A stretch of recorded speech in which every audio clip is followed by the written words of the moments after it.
Selamat siang Tribuners, Anda sedang menyaksikan live update Tribun News bersama saya Firda Ananda. Siang ini kan kami sajikan informasi terkini dan menarik untuk Anda yang dilaporkan secara langsung oleh reporter kami di lapangan. Dan inilah live update selengkapnya. Kita ke berita pertama, saudara. Sensasi menyaksikan secara gratis aksi pembalap MotoGP Mandalika 2022 bak kelas VIP dirasakan oleh warga Lombok.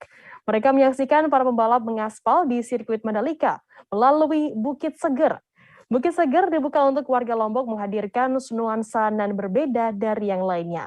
Meski tak tersedia tempat duduk, namun penonton dapat menikmati alam sekaligus melihat para pembalap memacu motor kelas 1000 cc-nya di lintasan. Informasi lebih lengkapnya akan disampaikan oleh rekan jurnalis kami dari wartakotalive.com, yakni Rafsan Zani Simanjorang yang akan melaporkannya langsung dari sana. Silakan laporan Anda, Rafsan Zani. Ya, terima kasih rekan Firda. Ya, seperti yang diketahui bersama bahwa Bukit Segar kemarin memang dibuka untuk masyarakat Lombok untuk menonton secara gratis balap MotoGP yang dilangsungkan di sirkuit Mandalika. Memang sebelumnya ada isu bahwa Bukit Segar ini memang ditutup, namun karena izin dari Gubernur NTB, Zulkifli Mansyah, akhirnya Bukit Segar ini dibuka. Dan ini menjadi kesempatan bagi masyarakat Lombok, bahkan dari luar Lombok juga hadir untuk menyaksikan secara gratis bagaimana balapan MotoGP yang berlangsung di sirkuit Mandalika. Adapun beberapa tikungan yang dapat dilihat dari Bukit Segar khususnya, yaitu di tikungan 10, ada juga tikungan 9, ada juga tikungan 11, bahkan dari tikungan 8, para penonton yang memadati Bukit Segar dapat melihat bagaimana pembalap memacu kendaraannya dan saling melewati di arah tikungan 9 sampai tikungan 11. Sementara itu, untuk akses menuju Bukit Segar juga memang kemarin harus melewati beberapa jalan yang kurang baik karena memang kondisi hujan sehingga jalanan becek. Namun sesampai tiba di Bukit Segar, pemandangan yang cukup luar biasa juga akan terasa. Tak hanya tentang balapan di sirkuit Mandalika, tetapi di belakang bahkan di samping juga ada pemandangan alam yang cukup luar biasa, baik itu pantai lepas bahkan pantai Mandalika itu sendiri. Sementara itu seusai balapan MotoGP, memang ada juga penonton yang sedikit kecewa karena pembalapnya tidak bermain ataupun absen di balapan MotoGP kemarin, yaitu Marc Marquez. Sebagaimana diketahui bahwa Marc Marquez juga memiliki fans yang cukup luar biasa juga di Indonesia. Namun karena cedera yang dialami oleh sang pembalap di ajang pemanasan di Minggu pagi kemarin, akhirnya membuat sang pembalap absen. Dan hal ini yang membuat beberapa penonton yang bahkan jauh-jauh berasal dari luar Jawa sedikit merasa kecewa, seperti Herbian, pemuda asal Bekasi yang datang mengenakan kaos berwarna merah bahkan bertuliskan nomor 93, yaitu kaos untuk fans Marc Marquez. Namun di balik peristiwa jatuhnya Marc Marquez di balapan, baik itu di babak kualifikasi bahkan di babak latihan pemanasan di Minggu pagi, fans Marquez juga berharap agar Marc Marquez bisa berkontribusi lebih ataupun bisa naik podium nanti di GP Argentina. Dan ini memang harapan dari para penonton yang mendukung Marc Marquez. Sementara itu ada juga penonton yang memberikan masukan pas seusai dari balapan MotoGP, di mana mereka sedikit mengeluhkan harga penginapan yang terbilang mahal di Lombok, begitu juga dengan harga tiket. Dan ini harapan mereka supaya tahun depan agar dapat diperhatikan oleh pemerintah untuk harga penginapan dan juga harga tiket yang akan melangsungkan balapan MotoGP. Jadi seperti itu laporan saya dari Lombok, melaporkan rekan Firda. Ya, baik. Terima kasih rekan jurnalis dari wartakotalive.com, Rafsan Zani Simanjorang atas laporannya. Selamat bertugas kembali. Cukup sedih juga ya, karena nggak bisa tampil di Mandalika. Tapi kita berharap Marquez ntar di Argentina dapat race lagi. Tapi kalau boleh tahu nih Mas, sejak kapan sih ngefans dengan Marquez? Marquez dari 2015. Wah, dari 2015, 7 tahunan Mas ya? Iya. Dan kalau boleh tahu ini dari mana Mas? Kenapa jauh-jauh datang ke Lombok demi Marquez nih? Dari Bekasi. Udah di Bekasi, Jawa Barat. Wow, luar biasa. Spesial, mumpung ada di Indonesia, langsung untuk pertama kali ke Indonesia. Ke Lombok ini sejak kapan, Mas? Saya hari Jumat. Hari Jumat. Oh. Dan masih sempat nonton Marquez di kualifikasi? Masih kemarin. Wah, itu kan. Jatuh juga. Dan itu pertama kali nonton Marquez langsung? Iya, pertama. Gimana tuh, Mas? Seru sih. Nah, harapannya nih, Mas, soal sirkuit Mandalika ini, harapannya gimana, Mas? Ya. Harapannya semoga tahun depan lebih baik lagi lah untuk infrastruktur, untuk semuanya gitu.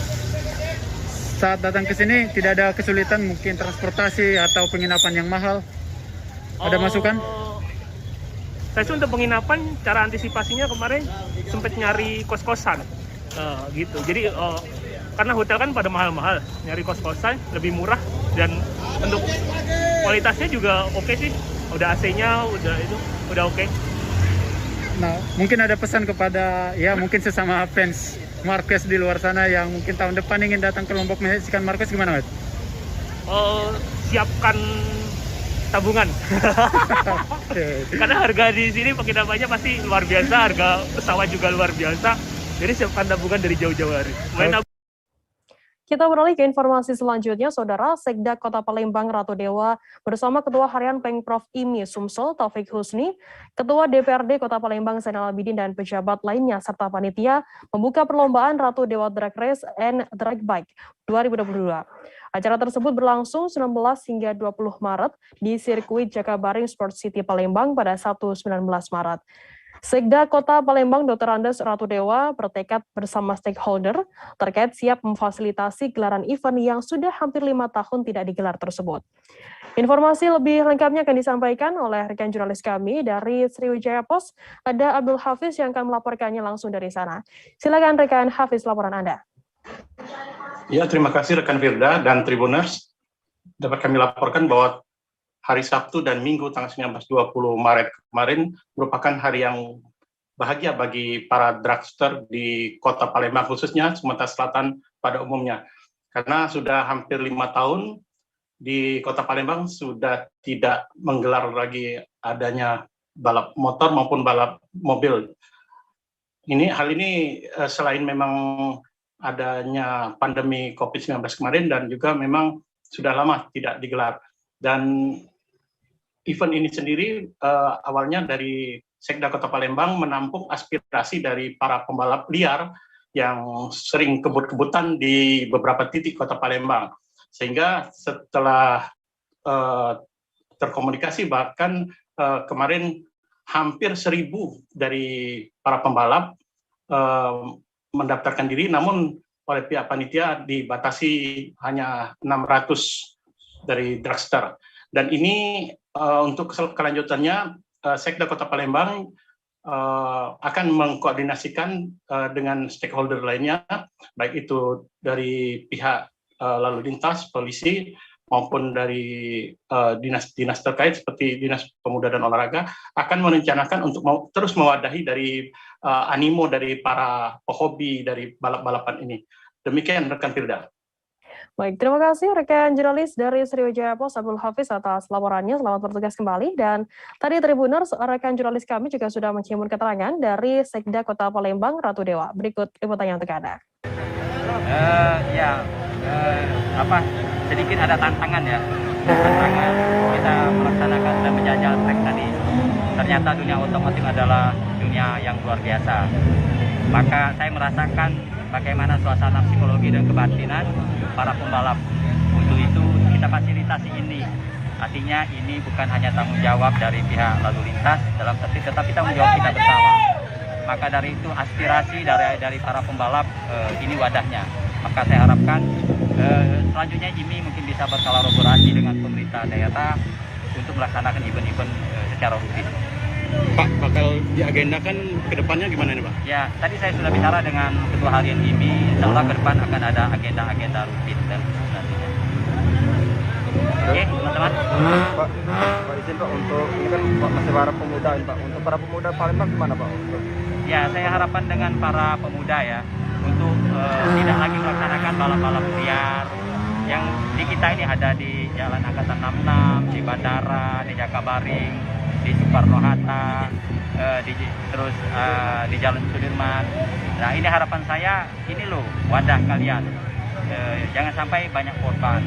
Tentunya kita tidak menginginkan para pemuda sekalian tidak tertib lalu lintas. Itu harapan kita. Apakah Pemkot akan membuatkan track khusus untuk balapan seperti ini? Ya, nanti saya akan berkolaborasi ya dengan IMI. Nanti apa yang batasan wilayah, mana yang harus digarap oleh pemerintah kota, mana batasan yang harus dilaksanakan oleh IMI. Insya Allah ke depan akan kita kaji bersama dan kita bahas. Setelah berjuang melawan COVID-19 selama 2 minggu lebih, Gibran Rakabuming Raka akhirnya melaksanakan tugas kembali sebagai Wali Kota Solo. Putra sulung Presiden Joko Widodo itu terlihat turun ke lapangan pada Minggu 20 Maret. Pertama kalinya muncul setelah isolasi mandiri, Gibran memenuhi acara Gerakan Pemuda Ka'bah atau GPK di Gedung Lestari Rahayu Kartopuran, Jayangan, Kecamatan Serengan, Solo. Ternyata Gibran sudah dinyatakan sembuh dan negatif COVID-19 sejak Sabtu 19 Maret. Informasi lebih lengkapnya akan disampaikan oleh rekan jurnalis kami dari Tribun Solo, ada Mardon Widianto yang akan melaporkannya. Silakan rekan Mardon, laporan Anda. Baik, terima kasih rekan Firda. Untuk informasi hal ini, Gibran alhamdulillah sudah dinyatakan sembuh sejak Sabtu kemarin dan negatif dari COVID. Nah, saat setelah itu pada hari Minggunya kemarin beliau langsung datang ke lokasi sekitar Kartopuran. Yang pertama untuk membagikan buku dan pelajaran untuk anak-anak di sekitar, lanjut silaturahmi ke pengurus acara di Kartopuran, tepatnya Gerakan Pemuda Ka'bah. Dan selama sakit, Gibran sendiri dia selama sekitar 2 minggu, Gibran juga menderita DBD. Namun hingga Sabtu sudah dinyatakan sembuh. Baik, terima kasih rekan jurnalis dari Tribun Solo, Mardon Widianto atas laporannya. Selamat bertugas kembali. Kita beralih ke informasi selanjutnya, Saudara. Aksi kampanye untuk berhenti makan daging anjing digelar mulai dari depan kantor Pos Medan, Jalan Pos nomor 1, Kecamatan Medan Barat, Kota Medan pada Minggu 20 Maret. Aksi ini melibatkan puluhan becak bermotor untuk mengelilingi jalan seputaran Lapangan Merdeka. Dalam aksinya, mereka menyuarakan untuk menghentikan tradisi makan daging anjing. Founder Toba Animal Friends Anita Panggabean menuturkan, aksi ini adalah peresmian untuk kampanye Stop Makan Daging Anjing di Sumatera Utara. Informasi lebih lengkapnya akan disampaikan oleh rekan jurnalis kami dari Tribun Medan, ada Abdan yang akan melaporkannya langsung dari sana. Silakan laporan Anda, Abdan. Ya, baik, Firda. Ya, siang Tribuners, aksi kampanye ini untuk berhenti mengkonsumsi makan daging anjing digelar mulai dari depan kantor pos semalam Minggu tanggal 20 Maret tahun 2022. Aksi ini melibatkan 80 betor atau becak bermotor untuk mengelilingi seputaran Jalan Lapangan Merdeka. Dalam aksinya mereka menyuarakan untuk menghentikan tradisi makan daging anjing. Aksi ini dari komunitas Toba Animal Friends adalah untuk mengkampanyekan stop untuk mengkonsumsi makan daging anjing di Sumatera Utara, khususnya di Kota Medan. Founder Toba Animal Friends yaitu Anita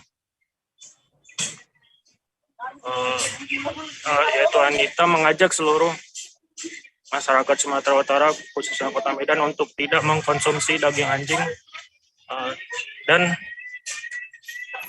mengaku akan menggelar aksi serupa di Kota Pematang Siantar. Kemudian Anita mengharapkan adanya donatur yang membantu untuk mewujudkan tambahan sponsor-sponsor untuk memasangnya di banner becak ataupun di tempat yang akan dikunjunginya. Kemudian aksi ini sudah disosialisasikan kepada seluruh sekolah-sekolah maupun lewat sosial media. Kemudian Anita berharap ke depannya Kota Medan atau Sumatera Utara bisa bebas dari daging anjing agar lebih pet friendly. Kemudian harapan Anita untuk pemerintah daerah agar menindak tegas para penjual daging anjing yang masih beroperasi. Demikian Firda laporan saya dari Medan. Baik, terima kasih rekan jurnalis dari Tribun Medan Abdan atas laporannya. Dan tadi Tribuners, Abdan juga sudah menghimpun keterangan dari Anita Panggabean, founder Toba Animals Friends. Berikut liputannya untuk Anda. Bisa diceritakan aksi kita hari ini seperti apa? Ya, aksi kita ini adalah sebenarnya peresmian untuk kampanye Stop Makan Anjing di Sumatera Utara ya. Jadi bukan hanya di Kota Medan. Kita ini hanya mengikuti kota-kota yang lain yang sudah bebas dari daging anjing. Ada Perda, ada Perdes, ada Pergub. Nah, kita mengharapkan Kota Medan ini lebih ramah kepada anjing karena anjing itu bukan makanan. Ada undang-undang yang mengatur di negara ini, semua di sini. Jadi dan anjing itu termasuk hewan domestik, hewan yang sudah ribuan tahun hidup berdampingan bersama manusia. Harapannya ke depan seperti apa? Harapannya ke depan Medan atau Sumut bisa bebas dari daging anjing ya. Jadi kita lebih pet friendly lah. Tribuners, selanjutnya kami akan kembali dengan informasi menarik lainnya. Tetaplah di Live Update. Oke, apa kabar Bang Arif di sini untuk strateginya? Kalau saya sendiri di Jumik 37 ini yang semalam baru mulai, saya udah sebenarnya aku nggak ngerasain penangkapan atau penggerebegan atau apapun itu. Karena gitu, posisinya aku jadi kita mengenal disebut dengan stroke yang tidak berdarah dengan stroke yang berdarah. Stroke yang tidak berdarah itu biasanya ditandai dengan adanya penyumbatan. Kalau itu terjadi di sini mungkin pikirnya tidak ke situ kali ya. Tapi kalau di Korea atau di Kamboja itu ada beberapa paper yang saya itu Mas, ya, dulunya tukang koran. Oh gitu ya. Tukang koran. Ya, saya baca itu Pak. Tuh kan pernah baca kan? Ya. Jadi kalau saya jadi pangdam itu udah bersyukur banget. Si anak ini dijadikan sebagai tersangka begitu. Ya, kalau ini kita bicara yang di luar kasus Situbondo ya. Dengan nama hujan shower, di mana terdapat batas jelas antara daerah hujan dan tidak hujan yang biasanya terjadi pada fase awal master stage atau tahap berbahaya itu Kang. Jadi mulai artinya terjadinya perlembekan. Nah itu untuk penetrasi akan sulit. Gitu ya. Dok, saya ini menurut saya memang tidak mudah, bukan urusan tanah diambil. Kalau misalnya Amerika Serikat sekarang, Rasulullah mengatakan dalam sebuah hadis bahwa berpuasa di 6 hari Syawal itu. Oke, apa kabar Bang Arif di sini untuk strateginya? Kalau saya sendiri di Jumik 37 ini yang semalam baru mulai, saya udah sebenarnya aku nggak ngerasain penangkapan atau penggerebegan atau apapun itu. Karena gitu, posisinya aku jadi kita mengenal disebut dengan stroke yang tidak berdarah dengan stroke yang berdarah. Stroke yang tidak berdarah itu biasanya ditandai dengan adanya penyumbatan. Kalau itu terjadi di sini mungkin pikirnya tidak ke situ kali ya. Tapi kalau di Korea atau di Kamboja itu ada beberapa paper yang saya itu Mas, ya, dulunya tukang koran. Oh gitu ya. Tukang koran. Ya, saya baca itu Pak. Tuh kan pernah baca kan? Ya. Jadi kalau saya jadi pangdam itu udah bersyukur banget. Si anak ini dijadikan sebagai tersangka begitu. Ya, kalau ini kita bicara yang di luar kasus Situbondo ya. Dengan nama hujan shower, di mana terdapat batas jelas antara daerah hujan dan tidak hujan yang biasanya terjadi pada fase awal master stage atau tahap berbahaya itu Kang. Jadi mulai artinya terjadinya perlembekan. Nah itu untuk penetrasi akan sulit. Gitu ya. Dok, saya ini menurut saya memang tidak mudah, bukan urusan tanah diambil. Kalau misalnya Amerika Serikat sekarang, Rasulullah mengatakan dalam sebuah hadis bahwa berpuasa di 6 hari Syawal itu. Oke, apa kabar Bang Arief di sini untuk strateginya? Kalau saya sendiri di Jumik 37 ini yang semalam baru mulai, Apa yang saya dirasakan udah Kapten Hitam? Sebenarnya aku nggak ngerasain penangkapan atau penggerebegan atau apapun itu, karena gini loh, posisinya aku Kriteria. Jadi kita mengenal disebut dengan stroke yang tidak berdarah dengan stroke yang berdarah. Stroke yang tidak berdarah itu biasanya di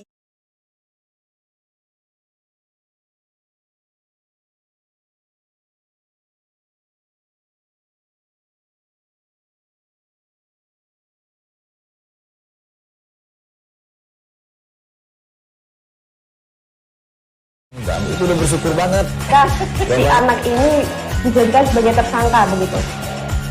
Ya, kalau Terima kasih Anda masih bersama kami di live update. Kita beralih ke informasi selanjutnya, Saudara.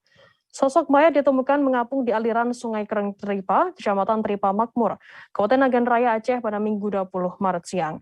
Mayat laki-laki sebelumnya sempat tak diketahui identitasnya, namun belakangan terungkap setelah dilakukan penyelidikan dan olah TKP oleh Polres Nagan Raya.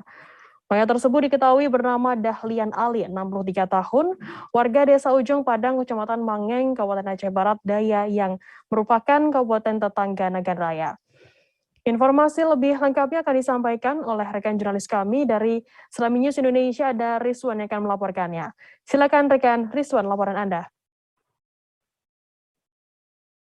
Baik, Firda. Ya, silakan rekan Rizwan, laporan Anda.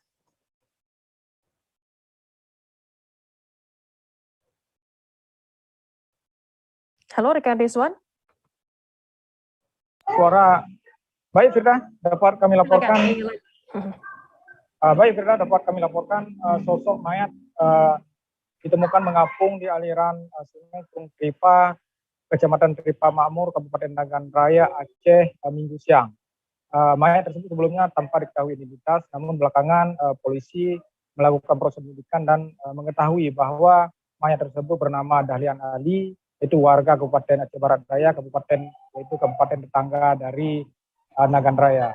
Hingga Senin pagi ini, polisi masih melakukan proses penyidikan terhadap penemuan mayat yang hingga kini belum diketahui apakah ada unsur pidana, yaitu korban pembunuhan ataupun korban tenggelam yang sudah beberapa hari hilang.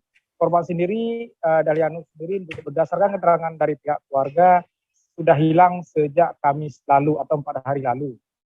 Sempat beberapa foto almarhum dipajangkan di Facebook media sosial oleh warga. Baik, Firda. Ya, baik, terima kasih rekan jurnalis dari Selami News Indonesia, Rizwan, atas laporannya. Selamat bertugas kembali. Kita beralih ke informasi selanjutnya, Saudara. Sebuah minibus yang mengangkut 7 orang penumpang terjun ke Sungai Salubarani, Kecamatan Gandang Batu Silanan, Kabupaten Tanah Toraja pada Minggu 20 Maret. Akibat kecelakaan ini, salah seorang penumpang tewas. Selain itu, 1 penumpang lainnya hilang dan hingga kini belum ditemukan. Untuk mengetahui informasi bagaimana kronologi hingga update terkini terkait kecelakaan tersebut, kami sudah tersambung dengan jurnalis dari Tribun Timur, ada Tommy Pasir yang akan melaporkannya. Silakan rekan Tommy, laporan Anda.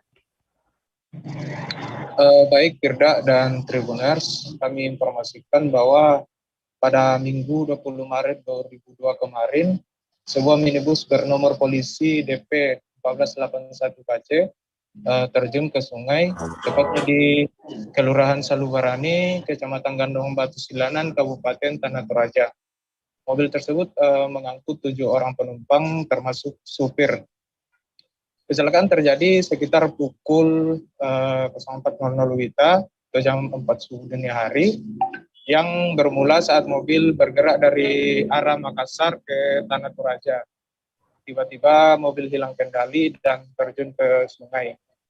Keterangan dari pihak kepolisian menyebutkan bahwa diduga supir mobil tersebut mengantuk, lalu hilang kendali dan terjun ke sungai.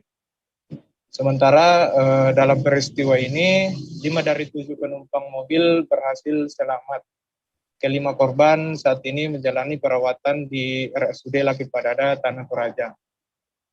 Namun 1 penumpang bernama Depriani Rante Balik 28 tahun ditemukan meninggal dunia.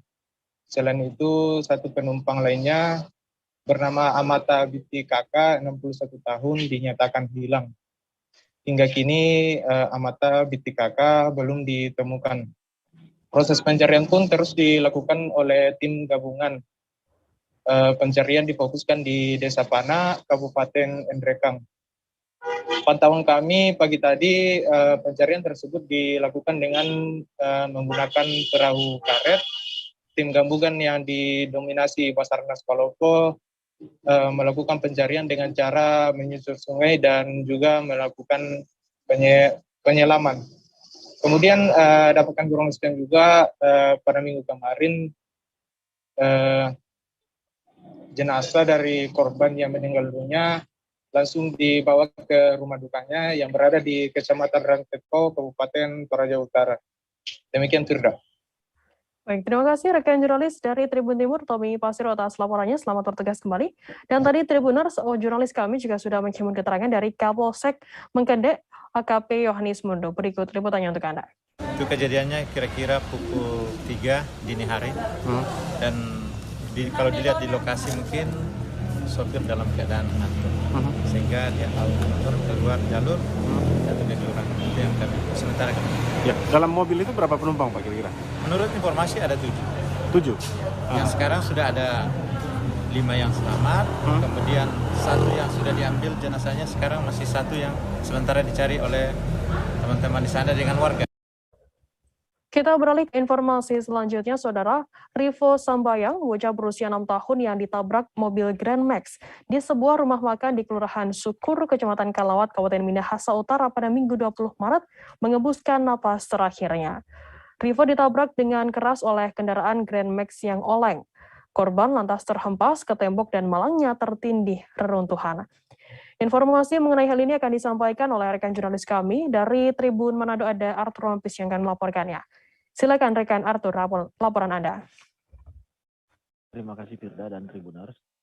Jadi kejadian kecelakaan itu terjadi kemarin di tepi jalan raya Manado Bitung di Kelurahan Sukur, Kecamatan Air Madidi, Kabupaten Minahasa Utara.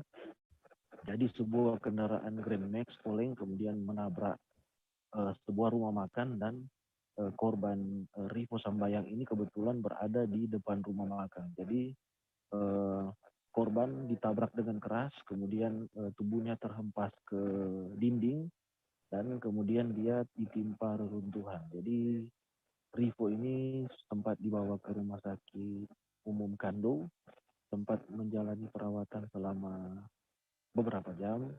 Namun karena luka yang diderita lumayan parah, jadi dia menghembuskan nafas terakhir pada Selasa dini hari sekitar pukul 4 dan jenazahnya sudah dibawa ke rumah duka tadi pagi, tiba di rumah duka sekitar pukul 10.00. Jadi Tribuners, laka lantas ini juga menyebabkan bagian depan dari rumah makan ini hancur karena ditabrak oleh kendaraan, dan ini ada dugaan bahwa pengemudi yang membawa kendaraan tersebut dalam keadaan sudah menegak minuman keras, namun ini memang masih butuh dari polisi, pendalaman dari polisi. Demikian, Firda. Baik, terima kasih rekan jurnalis dari Tribun Manado, Arthur Rompis atas laporannya. Selamat bertugas kembali. Saudara, Jembatan Pulau Pingaran di Desa Pingaran Ilir, Kecamatan Astambul, Kabupaten Banjar, Provinsi Kalimantan Selatan sudah terbangun. Kendati tidak dapat dilintasi kendaraan bermotor roda 2, warga bersyukur jembatan sudah dapat dilintasi dengan berjalan kaki. Sebelumnya, jembatan Pingaran itu rusak ditabrak sampah kayu dan bambu yang hanyut terbawa arus deras sub daerah aliran Sungai Riam Kiwa dan Riam Kanan pada pertengahan Januari lalu. Untuk mengetahui bagaimana saat ini kondisi jembatan tersebut, kami sudah tersambung dengan jurnalis dari Banjarmasin Post, ada Mukhtar Wahid yang akan melaporkannya. Silakan rekan Mukhtar, laporan Anda.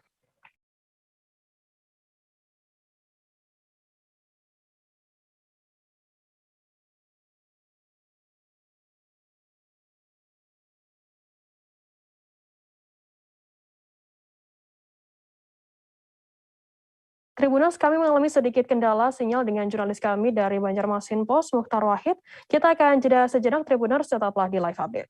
Oke, apa kabar Bang Aris di sini untuk strateginya? Kalau saya sendiri di Jumip 37 ini yang semalam baru mulai, Apa yang saya dirasakan udah Kak Fernita? Sebenarnya aku nggak ngerasain penangkapan atau penggerebegan atau apapun itu. Karena gini loh, posisinya aku kriteria. Jadi kita mengenal disebut dengan stroke yang tidak berdarah dengan stroke yang berdarah. Stroke yang tidak berdarah itu biasanya ditandai dengan adanya penyumbatan. Kalau itu terjadi di sini mungkin pikirnya tidak ke situ kali ya, tapi kalau di Korea atau di Kamboja itu ada beberapa paper yang Saya itu Mas, dulunya tukang koran. Oh gitu ya. Tukang koran. Ya, saya baca itu Pak. Tuh kan, pernah baca kan? Ya. Jadi kalau saya jadi Pangdam, itu udah bersyukur banget. Kak, si anak ini dijadikan sebagai tersangka begitu. Ya, kalau ini kita bicara yang di luar kasus Bongombo ya. Dengan nama hujan shower, di mana terdapat batas jelas antara daerah hujan dan tidak hujan yang biasanya terjadi pada fase awal mature stage atau tahap Berbahaya dewasa. itu Kang. Jadi mulai artinya terjadinya perlembekan. Nah itu untuk penetrasi akan sulit. Gitu ya. Dok, saya ini menurut saya memang tidak mudah, bukan urusan tanah diambil. Kalau misalnya Amerika Serikat sekarang, Rasulullah mengatakan dalam sebuah hadis bahwa berpuasa di 6 hari Syawal itu. Oke, apa kabar Bang Aris di sini untuk strateginya? Kalau saya sendiri di Jumip 37 ini yang semalam baru mulai, Apa yang saya dirasakan udah Kak Fernita? sebenarnya aku nggak ngerasain penangkapan atau penggerebegan atau apapun itu. Karena gini loh, posisinya aku kriteria. Jadi kita mengenal disebut dengan stroke yang tidak berdarah dengan stroke yang berdarah. Stroke yang tidak berdarah itu biasanya ditandai dengan adanya penyumbatan. kalau itu terjadi di sini mungkin pikirnya tidak ke situ kali ya, tapi kalau di Korea atau di Kamboja itu ada beberapa paper yang Saya itu Mas, dulunya tukang koran. Oh gitu ya. Tukang koran. Ya, saya baca itu Pak. Tuh kan, pernah baca kan? Ya.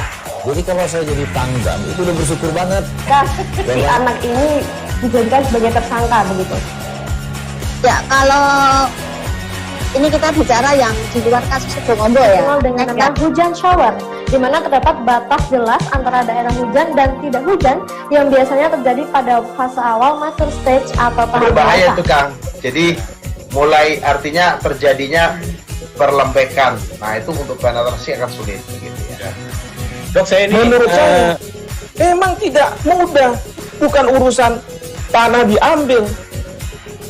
Kalau misalnya Amerika Serikat sekarang, Rasulullah mengatakan dalam sebuah hadis bahwa berpuasa di 6 hari Syawal itu. Oke, apa kabar Bang Aris di sini untuk strateginya? Kalau saya sendiri di Jumip 37 ini yang semalam baru mulai, Apa yang saya dirasakan udah Kak Fernita? sebenarnya aku nggak ngerasain penangkapan atau penggerebegan atau apapun itu. Karena gini loh, posisinya aku kriteria. Jadi kita mengenal disebut dengan stroke yang tidak berdarah dengan stroke yang berdarah. Stroke yang tidak berdarah itu biasanya ditandai dengan adanya penyumbatan. kalau itu terjadi di sini mungkin pikirnya tidak ke situ kali ya, tapi kalau di Korea atau di Kamboja itu ada beberapa paper yang Saya itu Mas, dulunya tukang koran. Oh gitu ya. Tukang koran. Ya, saya baca itu Pak. Tuh kan, pernah baca kan? Ya. Jadi kalau saya jadi Pangdam, itu udah bersyukur banget. Kak, si anak ini dijadikan sebagai tersangka begitu. Ya, kalau ini kita bicara yang di luar kasus Bongombo ya. Dengan nama hujan shower, di mana terdapat batas jelas antara daerah hujan dan tidak hujan yang biasanya terjadi pada fase awal mature stage atau tahap Berbahaya dewasa. itu Kang. Jadi mulai artinya terjadinya perlembekan. Nah itu untuk penetrasi akan sulit. Gitu ya. Dok, saya ini menurut saya memang tidak mudah, bukan urusan tanah diambil. Kalau misalnya Amerika Serikat sekarang, Rasulullah mengatakan dalam sebuah hadis bahwa berpuasa di 6 hari Syawal itu. Oke, apa kabar Bang Aris di sini untuk strateginya? Kalau saya sendiri di Jumip 37 ini yang semalam baru mulai, Apa yang saya dirasakan udah Kak Fernita? Sebenarnya aku nggak ngerasain penangkapan atau penggerebegan atau apapun itu.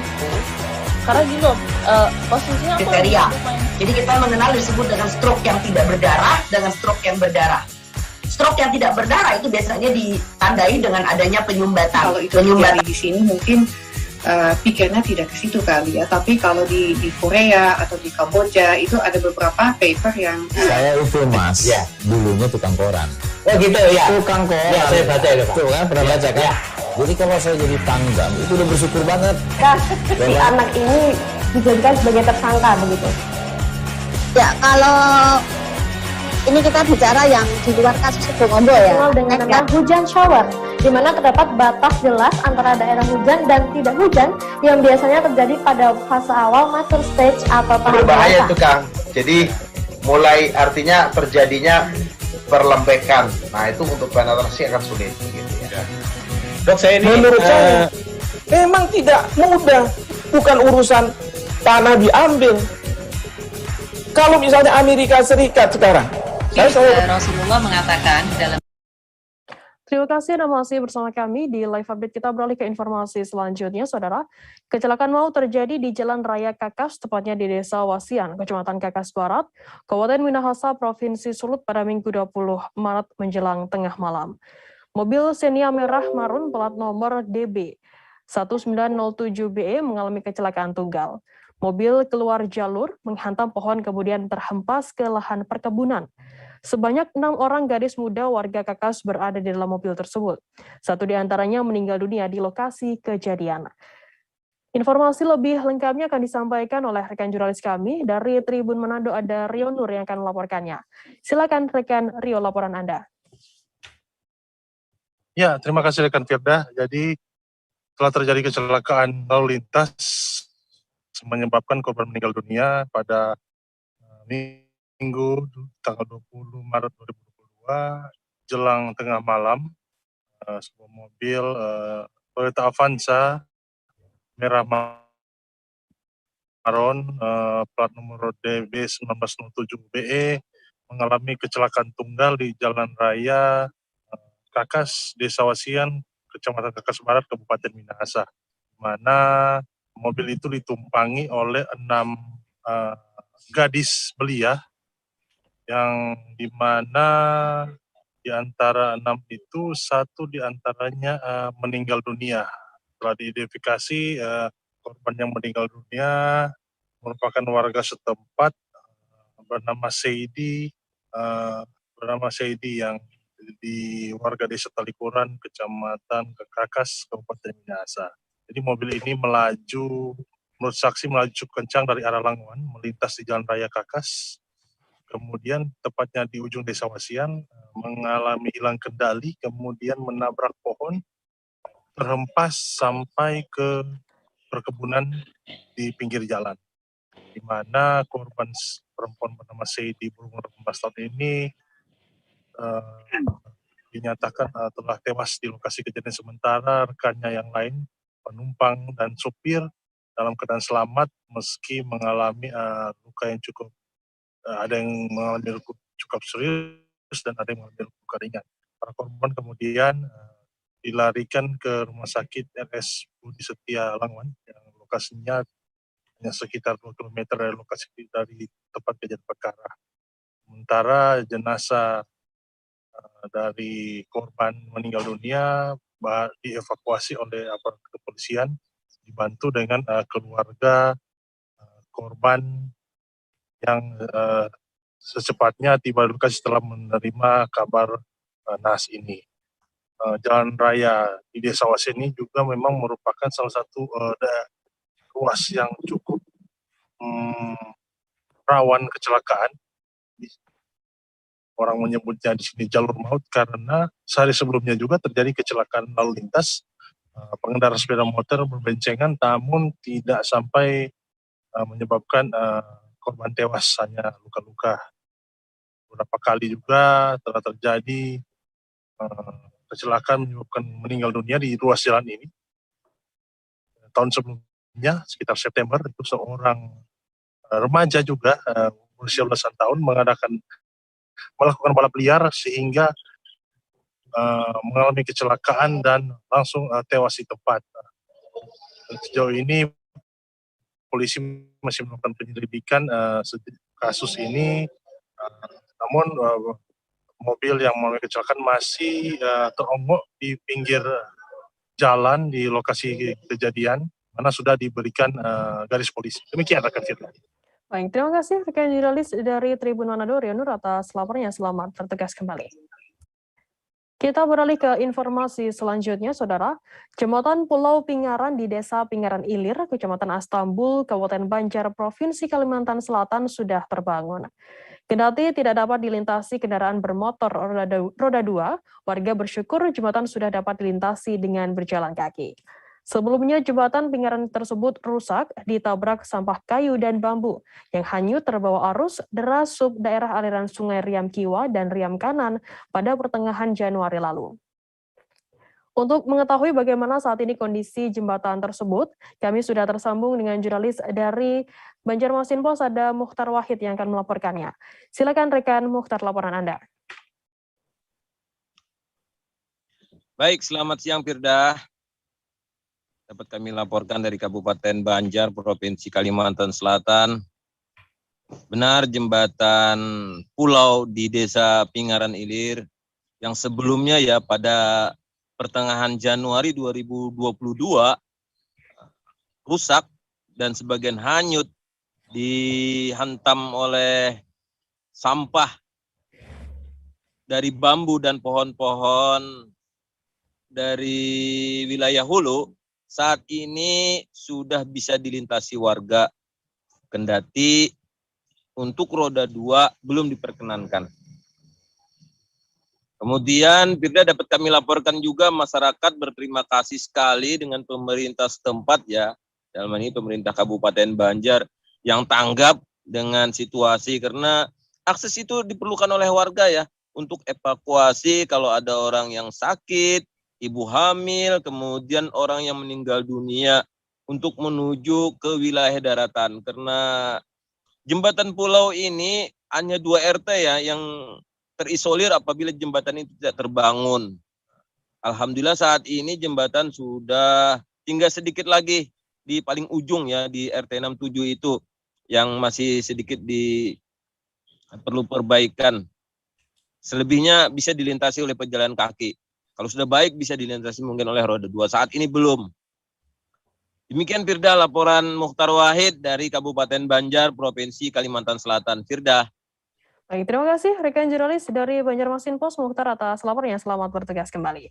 Kita beralih ke informasi selanjutnya, Saudara. Minyak goreng kemasan masih menjadi buruan masyarakat meski harganya yang terbilang cukup tinggi. Namun emak-emak masih sangat antusias untuk mendapatkannya. Sebelumnya pembelian minyak goreng sudah tidak lagi dibatasi. Masyarakat pun bisa langsung membeli minyak perdus yang berisi 24 pieces minyak 1 liter jenis Fortune di toko Neneng, Grosir Bukit Merapin. Rupanya hingga sore minyak yang tadinya datang 400 dus sudah habis. Pembelian kemudian terpaksa dibatasi oleh pihak toko Neneng dan kembali mengeluarkan minyak jenis Sania kemasan 2 liter dengan harga Rp50.000 sebanyak 100 dus.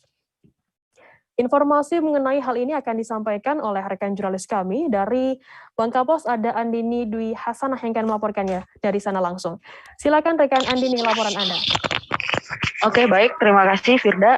Selamat siang Tribuners. Jadi di Bangka Belitung, Kota Pangkal Pinang itu setelah hampir 1 minggu kemarin kesulitan minyak goreng melanda Kota Pangkal Pinang.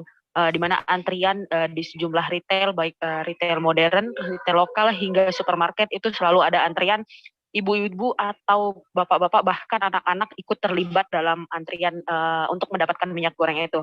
Nah, setelah dari pemerintah mencabut head minyak goreng ini, langsung minyak goreng di beberapa retail, termasuk toko Neneng ini masuk beberapa dus gitu. Kayak kemarin di toko Neneng ini itu ada masuk minyak goreng jenis Fortune sebanyak 400 dus. Cuman meskipun harganya yang sudah tinggi, minyak goreng ini masih menjadi buruan emak-emak ya untuk mendapatkan minyak goreng ini. Jadi setelah 400 dus minyak goreng Fortune didatangkan itu langsung diburu oleh emak-emak, cuman antriannya tidak terlalu panjang seperti antrian minggu lalu, tapi tetap ada antrian seperti visual yang ada. Cuman sampai dengan pukul 14 siang itu minyak goreng 400 dus jenis Fortune itu langsung habis. Terus pihak toko kembali menambahkan minyak goreng jenis Sania itu kemasan 2 liter seharga 50.000, meskipun harganya ini sudah cukup sangat tinggi sekali, tapi antusias masyarakat untuk tetap mendapatkan minyak goreng ini sangat luar biasa. Tidak sampai 2 jam, minyak goreng kemasan 2 liter, 100 dus di toko Neneng itu langsung habis diburu masyarakat. Sekadar tambahan, Firda dan Tribuners, di Bangka Belitung sendiri, Kota Pangkal Pinang maksud saya, pantauan kami, hingga hari ini di sejumlah retail di Kota Pangkal Pinang termasuk supermarket seperti Transmart dan Hypermart itu masih belum tersedia minyak goreng, termasuk juga retail modern, retail lokal seperti Indomaret dan Alfamart itu belum ada tersedia minyak goreng jenis apapun. Berdasarkan penuturan pramuniaga di retail tersebut, mereka belum mengetahui kapan minyak goreng akan datang di retail tersebut. Tapi berdasarkan pantauan kami, Firda dan Tribuners, untuk di pasar induk tradisional sendiri, itu minyak goreng 1 liter, baik yang dus atau yang 1 liter dan 2 liter itu mulai tersedia di pasar-pasar tradisional. Memang jumlahnya tidak banyak, tapi setidaknya tidak lagi terbatas dan tidak lagi hingga hari ini terlihat antrian-antrian yang panjang untuk mendapatkan minyak goreng ini. Demikian Firda dan Tribuners. Baik, terima kasih rekan jurnalis dari Bangka Pos, Andini Dwi Hasanah, laporan Anda. Selamat bertugas kembali. Banyak cara yang bisa dilakukan dalam menghadapi situasi minyak goreng yang mahal untuk saat ini. Seperti yang dilakukan oleh warga desa Selinsing, Kantung, Belitung Timur bernama Nirwandi. Berawal dari kesulitan mendapatkan minyak goreng, Nirwandi kemudian memutar otak bagaimana supaya bisa tetap memasak menggunakan minyak goreng. Saat kesulitan itu, ia teringat dengan minyak kelapa yang memang telah ada sejak zaman dahulu, yakni minyak keletik. Nah, untuk informasi lebih lengkapnya akan disampaikan oleh rekan jurnalis kami dari Pos Belitung, ada Brian Bimantoro yang akan melaporkannya. Silakan rekan Brian, laporan Anda. Selamat siang sahabat Pos Belitung, Tribuners dimanapun Anda berada dan rekan di studio. Bisa saya laporkan bahwa banyak cara yang bisa dilakukan untuk menghadapi situasi minyak goreng yang mahal saat ini di Indonesia. Seperti yang dilakukan oleh salah satu warga di desa Selinsing, Gantung, Belitung Timur bernama Nirwandi. Berawal dari kesulitan mendapat minyak goreng, Nirwandi memutar otaknya bagaimana supaya bisa tetap memasak menggunakan minyak goreng. Saat kesulitan itu dia teringat dengan minyak kelapa yang memang telah ada sejak zaman dahulu khas Belitung, yaitu minyak keletik. Ditemui di rumahnya beberapa waktu lalu, Nirwandi mengatakan minyak ini banyak manfaatnya karena diolah secara alami dan tanpa bahan pengawet. Selain untuk menggoreng makanan, beberapa manfaatnya antara lain bisa untuk mengatasi urowam pada bayi, melancarkan persalinan, bahkan bisa juga dijadikan sebagai skincare rutin kamu, Firda. Hanya saja dia menjelaskan untuk memproduksi minyak ini membutuhkan waktu yang sangat panjang untuk menjaga kualitasnya. Di produksinya terakhir, dia bersama pegawainya memakan waktu 4 jam untuk memaksa pati kelapa sampai menjadi minyak. Jadi beberapa butir kelapa dibuat santan dan kemudian patinya dimasak dan sampai beberapa jam hingga mengeluarkan minyak. Belum sampai di situ saja, setelah dimasak hasil itu harus ditunggu sampai semalaman supaya ampas minyaknya mengendap menjadi seperti bening. Nirwandi mengatakan untuk menghasilkan 20 liter minyak keletik membutuhkan kelapa butir sebanyak 200 butir, Firda. Minyak ini bisa jadi salah satu solusi alternatif untuk memasak di tengah minyak goreng sulit saat ini karena sangat bagus kualitasnya. Baunya wangi dan meminimalisir risiko kolesterol hingga penyakit jantung. Selama sekitar 1 bulan, Edi memproduksi sudah puluhan liter minyak keletiknya yang terjual. Dia menjual minyak keletiknya seharga 50.000 per liter. Per 500 ml maksud saya. Tidak sampai di situ, Bupati Belitung Timur pun sampai menghampiri tempat produksi dari minyak keletik ini. Bupati Belitung Timur Burhanuddin mengapresiasi produk minyak keletik ini sebagai salah satu UMKM yang bisa berkembang dan berpotensi di tengah pandemi dan juga di tengah situasi nasional saat ini. Menurutnya saat ini sudah waktunya untuk beralih dari minyak goreng kemasan kepada minyak goreng kelapa murni yang minyak kelapa Kletik ini yang sangat menyehatkan. Dia berpesan setiap UMKM harus didukung, termasuk produk kreatif yang bangkit lagi dari zaman dahulu seperti minyak kletik ini. Kalau pakai minyak ini menggoreng singkong sangat enak, kata Pak Bupati beberapa waktu lalu saat mengunjungi tempat produksi ini. Bagi yang tertarik atau teman-teman Tribuners, sahabat Pos Belitung, bagi yang tertarik yang untuk membeli minyak ini bisa menghubungi di nomor 0819 4922 2869. Dari Manggar, Belitung Timur, Brian Bimantoro melaporkan. Baik, terima kasih rekan jurnalis dari Pos Belitung, Brian Bimantoro atas laporannya mengenai minyak goreng dari kelapa yang dibuat oleh warga di sana. Selamat bertugas kembali. Kita beralih ke informasi selanjutnya, Saudara. Beberapa pekan lagi umat muslim akan menyambut bulan suci Ramadan. Mengantisipasi potensi terkendalanya stabilitas komoditas di pasaran, Disperindak Malinau secara rutin memeriksa persediaan di sejumlah pusat perbelanjaan. Umumnya, petugas akan mendata stok dan harga bahan pokok di pasaran. Data tersebut nantinya akan dijadikan acuan untuk memperkirakan potensi kelangkaan dan lonjakan harga. Informasi lebih lengkapnya akan disampaikan oleh rekan jurnalis kami dari Tribun Kaltara. Ada Supri yang akan melaporkannya dari sana. Silakan rekan Supri, laporan Anda. Halo ya, selamat siang rekan Firda dan Tribuners di rumah. Untuk saat ini di Kabupaten Malinau sendiri, pasca pencabutan harga eceran tertinggi, tampak stok untuk minyak goreng sawit di Kabupaten Malinau tampak seperti biasanya. Pantauan kami di lapangan sekitar 4 wilayah kecamatan di wilayah Kabupaten Malinau, ada beberapa toko yang memang sampai saat ini etalase untuk minyak gorengnya masih kosong dikarenakan stok yang ada masih menunggu dari Dinas Perdagangan Provinsi Kalimantan Utara.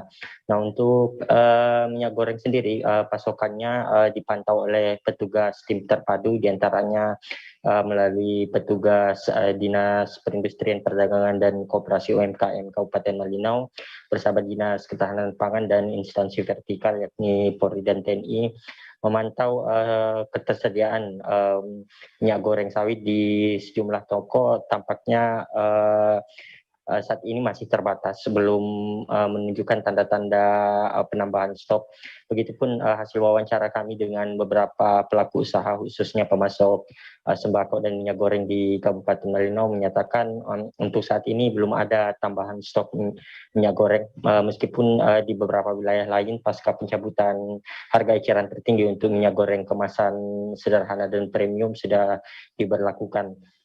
Untuk langkah dari pemerintah kabupaten sendiri bersama dengan instansi vertikal, pagi tadi juga telah diadakan rapat koordinasi oleh Polres Malinau untuk mengantisipasi lonjakan harga komoditas, khususnya yang saat ini menjadi masalah secara nasional, yaitu keberadaan minyak goreng sawit di Kabupaten Malinau.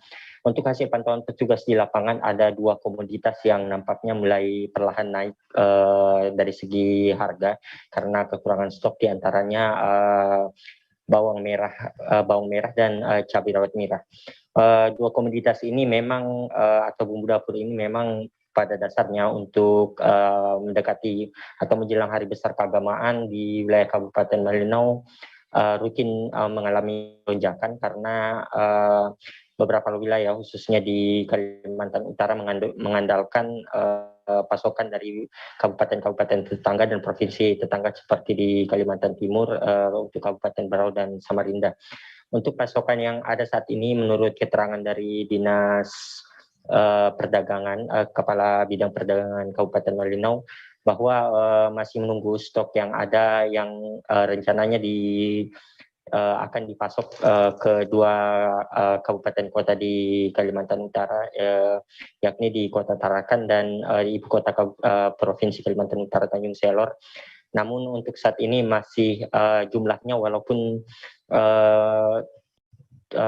dinyatakan masih tersedia, namun cukup sangat terbatas. Untuk pengelola pemasok dan pemasok minyak goreng di Kabupaten Malinau masih menerapkan pembelian batas maksimal, yakni ada di beberapa toko yang menjatah 1 hingga 2 liter minyak goreng untuk setiap pembelian tiap harinya. Untuk langkah lainnya dari instansi terkait, yakni petugas Satpol PP kemudian bersama dengan instansi vertikal akan memantau terus persediaan minyak goreng khususnya di wilayah-wilayah seperti pasar tradisional dan pasar induk Malinau Kota yang saat ini bertahan dengan pasokan minyak goreng asal negara tetangga atau Malaysia. Rata-rata kebutuhan minyak goreng saat ini untuk merek lokal sangat-sangat terbatas dan hanya ditopang oleh minyak goreng stok dari negara tetangga atau Malaysia yang diperoleh langsung menurut keterangan pedagang dari Kabupaten Nunukan yang juga berbatasan dengan negara Malaysia. Dan di wilayah-wilayah khususnya di wilayah untuk di 4 kecamatan di luar daripada kabupaten ibu kota Kabupaten Malinau, ketersediaan juga tampak cukup mengkhawatirkan.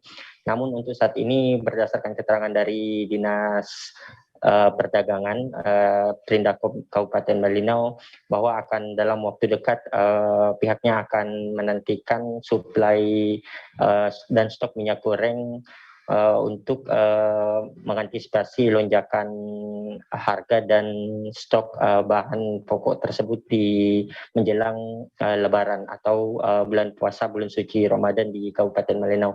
Untuk saat ini stok yang ada diperkirakan akan bertahan hingga awal bulan Ramadan 2022 nanti di Kabupaten Malinau. Demikian, Firza. Baik, terima kasih rekan jurnalis dari Tribun Kaltara Sobri atas laporannya. Selamat bertugas kembali. Kita beralih ke informasi selanjutnya, Saudara. Usaha menyerap beras lokal Pemkab Berau dibuktikan dengan adanya MOU antara petani Kampung Buyung-Buyung Bulog dan Pemkab Berau. Bupati Sri Juniarsi sendirilah yang meresmikan adanya teknis untuk penyerapan beras lokal tersebut. Saat ini beras lokal itu masih berasal dari Kampung Buyung-Buyung dan Kampung Semurut. Dalam kerjasama itu, Sri Juniarsih mewajibkan ASN untuk membeli minimal 10 kg beras lokal yang langsung dipotong dengan gaji mereka. Kurang lebih ada lebih dari 5.000 ASN beserta dengan PTT yang diwajibkan untuk membeli. Informasi lebih lengkapnya akan disampaikan oleh rekan jurnalis kami dari Tribun Kaltim. Ada Renata Andini yang akan melaporkannya. Silakan rekan Renata, laporan Anda. Baik, terima kasih rekan Firda di studio bahwa benar Pemkab Berau telah melakukan MOU bersama dengan pihak Bulog Berau, Polri, dan petani yang berada di Kampung Buyung-Buyung dan Semurut terkait penyerapan beras lokal untuk dikonsumsi oleh ASN Berau terlebih dahulu. Peresmian ini langsung diresmikan oleh Bupati Berau Sri Juniarsi dengan harapan hal ini menjadi upaya Pemkab Berau untuk menyerap beras lokal. Namun untuk saat ini memang beras lokal yang diserap masih berada di Kampung Buyung-Buyung dan juga Semurut yang berada di Kecamatan Tabalar. Bupati Berau mendorong agar ASN bisa menjadi percontohan utama untuk agar masyarakat Kabupaten Berau bisa mengkonsumsi beras lokal secara masif. Setiap ASN nantinya harus membeli minimal 10 kg dan langsung dipotong oleh gaji. Untuk sistem pembelian sendiri akan difasilitasi oleh Bulog Berau karena Bulog Berau akan membeli terlebih dahulu beras dari petani di Buyung-Buyung dan Semurut dengan seharga 10.500 dan akan dijual kembali seharga 11.500. Menurut Bupati Berau, ini menjadi sistem ini niscaya dapat membuka peluang untuk konsumsi beras Berau semakin masif. Ia juga meminta kepada dinas terkait untuk memberikan fasilitas sarana produksi untuk peningkatan hasil produksi yang lebih baik sehingga beras lokal menjadi lebih premium. Kedepannya petani Berau juga lainnya didorong seperti di wilayah Kampung Kasuk, Merancang untuk memproduksi beras untuk dikonsumsi secara lokal. Seperti itu, Firda. Baik, terima kasih rekan jurnalis dari Tribun Kaltim Renata Andini atas laporannya. Selamat bertugas kembali. Kita beralih ke informasi selanjutnya, Saudara. Heboh video batu nisan bergoyang-goyang di Kabupaten Kerinci. Video tersebut ramai dibagikan di grup WhatsApp pada Sabtu 19 Maret kemarin. Informasi yang didapatkan oleh pihak Tribun Network, batu nisan tersebut berada di perkuburan yang terdapat di Kecamatan Tanco, Kabupaten Kerinci. Peristiwa tersebut terjadi pada Sabtu 19 Maret pagi. Video tersebut berdurasi 17 detik tampak batu nisan bergoyang-goyang. Tampak juga anak-anak sekolah melihat batu nisan tersebut dari kejauhan.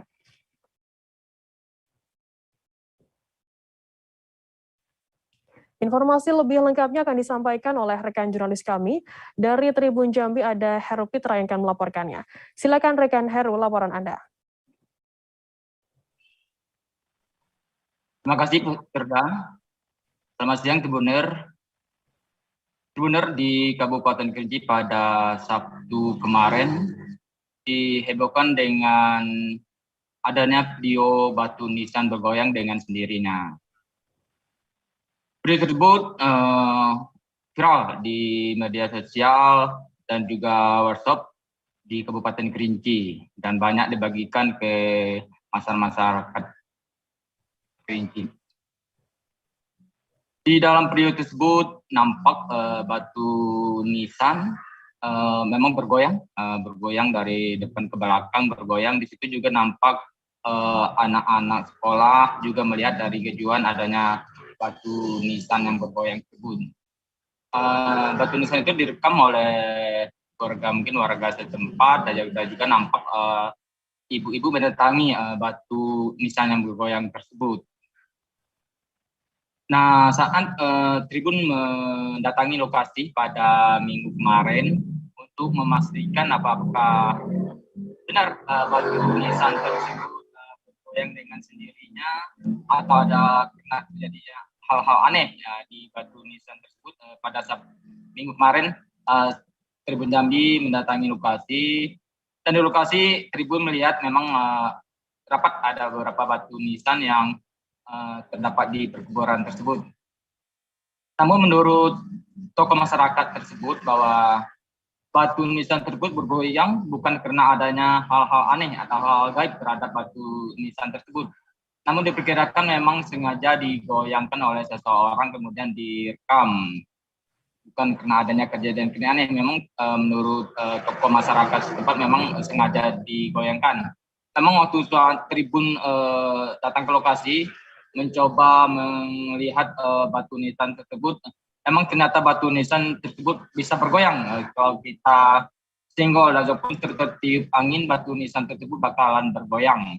Hal itu disebabkan karena batu nisan tersebut yang ada besinya yang itu menancap ke tanah, itu memang terlalu kecil atau halus, sehingga jika digoyangkan ataupun tertiup angin maka batu nisan tersebut akan bergoyang dan bergoyangnya cukup lama sehingga ada waktu untuk merekam batu nisan tersebut bergoyang. Dan tokoh masyarakat setempat juga mengharapkan kepada masyarakat umum agar tidak cepat percaya dengan hal tersebut karena itu bukan merupakan kejadian-kejadian aneh yang terjadi di perkuburan itu, karena itu merupakan sengaja digoyangkan oleh seseorang. Apalagi di lokasi itu memang karena berada di samping sekolah dasar, anak-anak juga sering bermain di situ dan kadang menyenggol batu nisan tersebut sehingga bergoyang dengan sendirinya. Hal itu, Saudara Firda. Baik, terima kasih rekan jurnalis dari Tribun Jambi, Heru Pitra atas laporannya. Selamat bertugas kembali. Tribuners, kita akan jeda sejenak, tetaplah di Live Update. Oke, apa kabar Bang Ariski di sini untuk strateginya? Kalau saya sendiri di Jumip 37 ini yang semalam baru mulai, Apa yang saya dirasakan udah Kapten Hitam? Sebenarnya aku nggak ngerasa itu penangkapan atau penggerebegan atau apapun itu. Karena gini loh, posisinya aku kriteria. Jadi kita mengenal disebut dengan stroke yang tidak berdarah dengan stroke yang berdarah. Stroke yang tidak berdarah itu biasanya ditandai dengan adanya penyumbatan. Kalau itu terjadi di sini mungkin pikirnya tidak ke situ kali ya, tapi kalau di Korea atau di Kamboja itu ada beberapa paper yang Saya itu Mas, dulunya tukang koran. Oh gitu ya. Tukang koran. Ya, saya baca itu Pak. Tuh kan, pernah baca kan? Ya.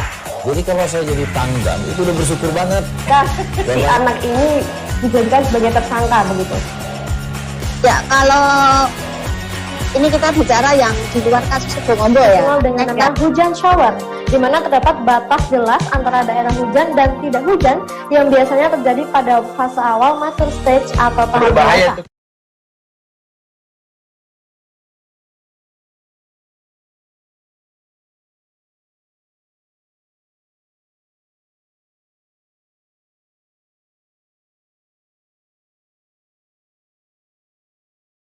Stroke yang tidak berdarah itu biasanya ditandai dengan adanya penyumbatan. Kalau itu terjadi di sini mungkin pikirnya tidak.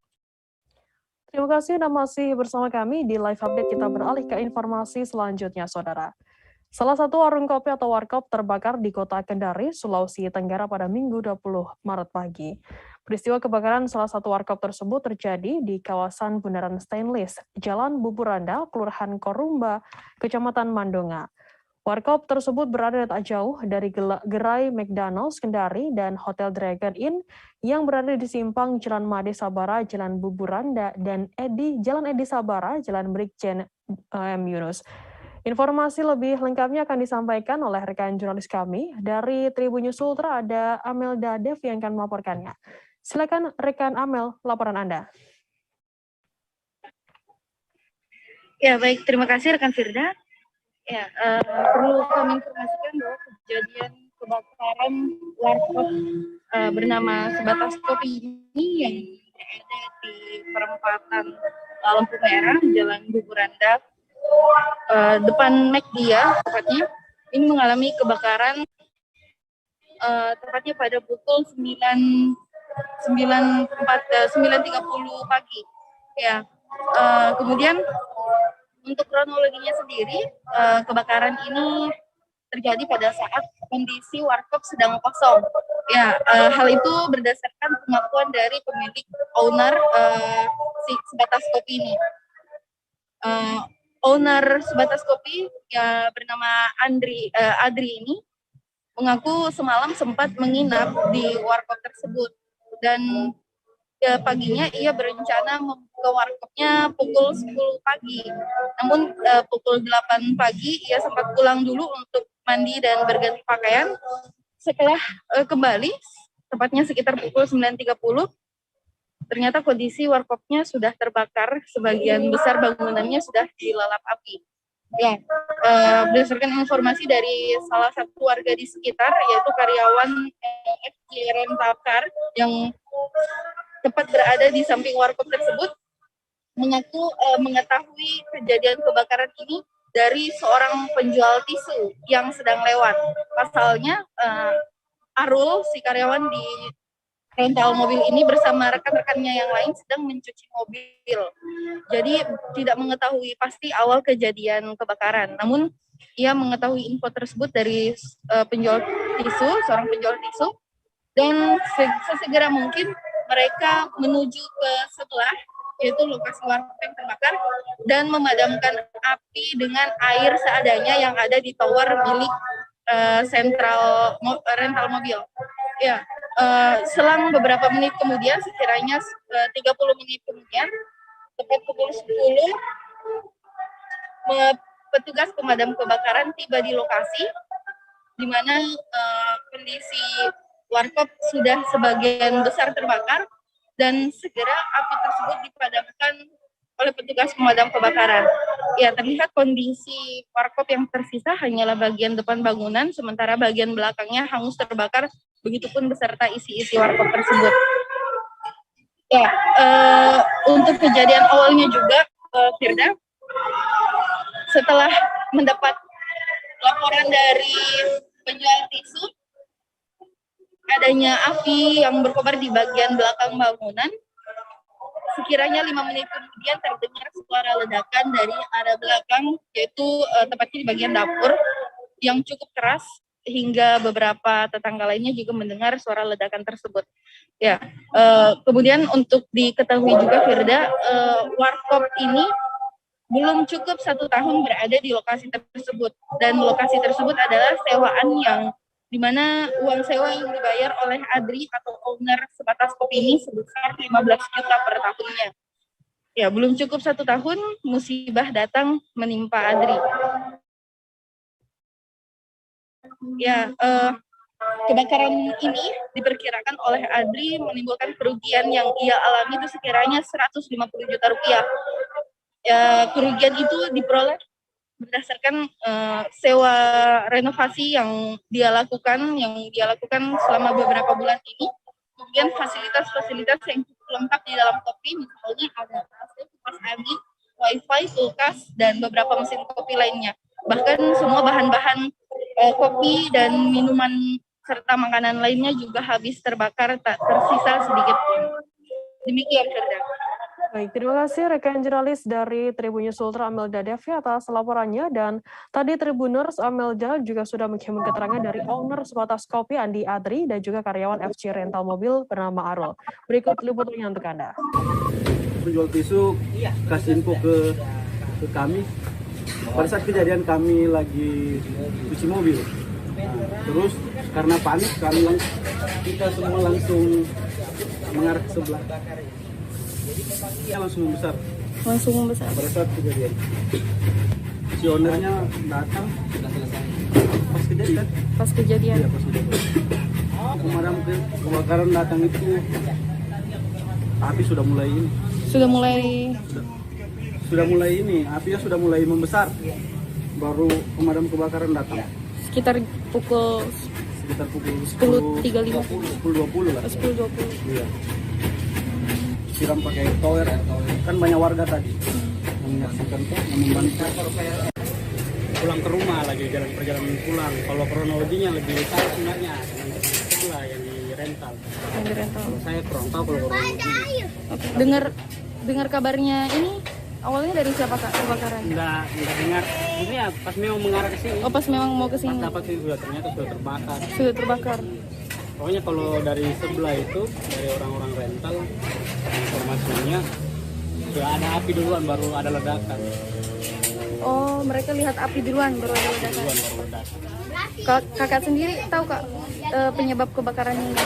Kurang tahu juga. Belum tahu. Saja paling kemungkinan antara dua saja, antara kompor gas atau harus listrik.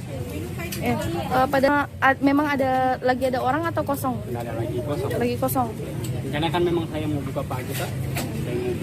Saya balik ke rumah dulu mandi, ganti pakaian, baru balik sini lagi. Ternyata pas kembali sudah sekitar jam 9:10-an lah, Pak. Kurang lebih 9:10-an. Kalau mau tahu lebih di sebelah, teman-teman di sebelah yang lebih, karena mereka yang berhadapan langsung bersama. Saya datang sudah berkobar ngasih. Kalau bukan lancar juga tidak lapor seperti ini. Jajaran Polres Manokwari kembali melaksanakan tur vaksinasi Doreri Presisi di sejumlah polsek yang sulit dijangkau atau terisolir di Kabupaten Manokwari, Papua Barat. Tur tersebut bertujuan untuk mendekatkan pelayanan vaksinasi kepada masyarakat di wilayah pinggiran di Manokwari. Kapolres Manokwari AKBP Parisian Herman Gulto mengatakan kegiatan tersebut akan dilakukan selama 3 hari. Informasi lebih lengkapnya akan disampaikan oleh rekan jurnalis kami dari Tribun Papua Barat, ada Safwan Sarira Rusun yang akan melaporkannya. Silakan rekan Safwan, laporan Anda. Ya, baik. Terima kasih Firda dan juga Tribuners dimanapun Anda berada. Hari ini dapat saya kabarkan dari Kabupaten Manokwari bahwa pada pagi tadi Kapolres Manokwari telah melaksanakan pelepasan kepada sejumlah personil dan juga sejumlah komunitas yang dilibatkan dalam pelaksanaan tur vaksinasi Doreri Presisi di Kabupaten Manokwari yang akan rencananya digeser ke 3 polsek yang ada di pinggiran Kabupaten Manokwari, yakni Polsek Kebar dan juga sejumlah polsek yang ada yang terisolir di Kabupaten Manokwari. Dalam pelaksanaan vaksinasi presisi, Doreri Presisi maksud saya, yang dilaksanakan oleh jajaran Polres Manokwari sendiri, dipimpin langsung oleh Kapolres Manokwari, yakni Bapak Gultom sendiri, dan beliau memimpin hingga memerintahkan sejumlah perwira yang ada di jajaran Polres Manokwari turut mengambil bagian dalam pelaksanaan vaksin presisi yang akan dilaksanakan di wilayah pinggiran. Maksud dalam kegiatan ini adalah pelaksanaan vaksinasi hanya berpusat di dalam wilayah kota, sehingga sejumlah masyarakat yang ada di pinggiran sendiri susah untuk mendapatkan akses pelayanan vaksinasi, sehingga mereka berinisiasi untuk melaksanakan vaksin presisi di wilayah pinggiran, terutama di 3 wilayah di Kabupaten Manokwari. Dan berdasarkan wawancara kami dengan Kapolres Manokwari sendiri, beliau menyampaikan bahwa untuk pelaksanaan vaksinasi ini beliau telah melaksanakan membuat sebuah komunikasi dengan Dinas Kesehatan untuk menyiapkan sejumlah vaksin yang nantinya akan didistribusikan ke 3 distrik yang terisolir di Kabupaten Manokwari, dan rencananya ada sejumlah tenaga kesehatan yang ada di ketiga distrik yang terisolir di Kabupaten Manokwari, rencananya akan digeser juga ke lokasi vaksinasi untuk membantu pelaksanaan vaksinasi yang digelar oleh Polres Manokwari. Begitu. Firda, kembali ke studio. Baik, terima kasih rekan jurnalis dari Tribun Papua Barat, Sofwan, atas laporannya. Dan tadi Tribuners, Sofwan juga sudah menghimpun keterangan dari AKBP Parisian Herman Gultom, Kapolres Manokwari. Berikut liputannya untuk Anda. Baik, untuk kegiatan vaksinasi dari presisi, ini Polres Manokwari melaksanakan memang untuk mendukung wilayah-wilayah polsek yang secara jarak sulit terjangkau oleh vaksin ataupun vaksinasi, sehingga kita membuka gerai-gerai di polsek yang jauh terjangkau daripada gerai vaksinasi, sehingga kami membuka gerai di sana nanti dengan harapan masyarakat mau datang untuk vaksinasi tidak perlu harus ke kota di Manokwari. Tujuan awalnya adalah itu, kemudian kami mengajak rekan-rekan, kawan-kawan dari komunitas, baik dari komunitas mobil 4x4 ataupun komunitas motor trail, untuk bersama-sama ke sana sekaligus melihat daerah polsek yang jauh dari Manokwari, baik secara medan maupun secara jarak. Berapa polsek yang akan dikunjungi? Rencana kami di 3 polsek, yaitu Kebar, Saukorem, dan Anggi. Kalau untuk koordinasinya dengan pemerintah setempat seperti apa? Koordinasi dengan pemerintah setempat, kemarin Kapolsek sudah berkoordinasi dengan seluruh distrik yang ada di wilayahnya masing-masing, kemudian mendapatkan sambutan bahwasannya silakan untuk dilaksanakan, namun nanti kami kembali kepada masyarakat, kami sifatnya adalah menghimbau untuk dapat melakukan vaksinasi. Tim vaksinatornya sendiri nanti melibatkan dari mana? Tim vaksinator nanti melibatkan dari dinas ataupun puskesmas yang ada di kecamatan-kecamatan ataupun distrik-distrik yang ada di 3 polsek tersebut. Kemudian untuk vaksinnya kami sudah berkoordinasi dengan dinas kesehatan yang ada di Manokwari, baik yang kabupaten maupun dari provinsi, bahwasanya nanti vaksinnya akan dibawa dari sini dan digunakan di 3 tempat tersebut. Targetnya berapa? Untuk target kami tidak muluk-muluk, dapat artinya masyarakat mau datang, kemudian 100, 200, 300 masyarakat ataupun berapapun nanti yang menjadi hasil daripada kegiatan ini, sebanyak-banyaknya itu sudah. Untuk pelayannya sendiri nanti ini prioritasnya dosis 1 dan targetnya untuk ini adalah dosis 1, kemudian dosis 2 dan 3 ya, karena di 3 daerah tersebut untuk dosis 1 juga masih kurang, dosis 2 juga masih sebagian. Selain vaksinasi mungkin ada dari Polres. Kita beralih ke informasi selanjutnya, Saudara. Kabar baik datang dari Kabupaten Pathlawang, di mana kondisi terkini COVID-19 di Bumi Saling Kerwani Sangi Kerawati terus mengalami penurunan pada Senin 21 Maret. Hal itu terlihat dari kasus aktif harian yang disampaikan oleh Satuan Gugus Tugas COVID-19 Kabupaten Pathlawang yang cenderung mengalami penurunan setiap harinya. Untuk mengetahui informasi lebih lengkapnya akan disampaikan oleh rekan jurnalis kami dari Tribun Sumsel, ada Sahri Ramadan yang akan melaporkannya. Silakan rekan Sahri, laporan Anda.